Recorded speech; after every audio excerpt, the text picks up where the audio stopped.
नमस्कार। हाय। स्वागत करते हैं आपकी दोस्त पुष्पी। कई बार हम किसी को जज कर लेते हैं बिना सोचे समझे। क्या परिस्थिति थी, क्या कंडीशन थी, बस हमने देखा या किसी से सुना और सामने वाले को जज कर लिया। एटीट्यूड बहुत ज़्यादा है, ईगो है, बस ऐसे ही।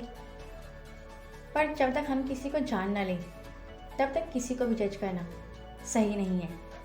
ये कहानी सुनते हैं। डाकघर में एक बार एक लेटर आता है और जिन डाक्टर के हाथ में लगता है वो ओल्ड थे और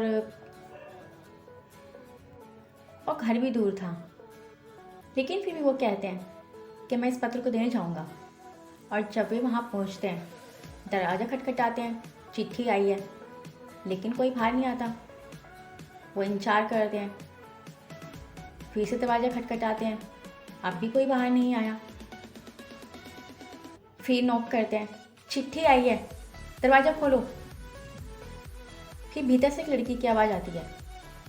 वो कहती है, अंकल चिट्ठी दरवाजे के नीचे से डाल दीजिए। फिर वो झल्लाकर बोलते हैं, मैं तो इतनी दूर आ गया और तुमसे घर से बाहर नहीं निकला जा रहा। रजिस्ट्री आई है, बिना हस्ताक्षर के नहीं मिलेगी, जल्दी से बाहर आओ। फिर वो लड़की कहती है, ठीक है अंकल, आती हूँ। कुछ देर में वो बाहर आती है और बोलती है, सॉरी अंकल, मुझे आने में देर हो गई। लेकिन जैसे ही वो डाकिया देखता है लड़की के दोनों पैर नहीं हैं, उन्हें गिल्ट फील होता है और पत्थर देकर चले जाते हैं। कुछ दिन बाद उसी घर के लिए फिर से एक चिट्ठी आती है। वो फिर जाते हैं और इस बार दरवाजे के नीचे से डालने लगते हैं तो लड़की देख लेती है। वो बोलती है, अंकल रुकिए, मैं अभी आती हूँ। और वो जब बाहर आती है तो उन्हें गिफ्ट करती है और बोलती है, ये गिफ्ट आपके लिए, और घर जाकर ही इसे खोलना।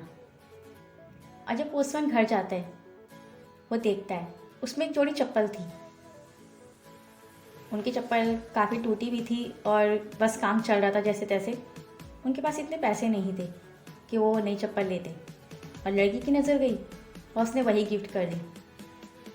ऐसे ही हमसे हो जाता है, हम कभी जान नहीं पाते सामने वाले के बारे में और कुछ ना कुछ धारणा बना लेते हैं। तो जब तक किसी को जान ना लो, किसी के बारे में कुछ भी सोचना वो गलत है।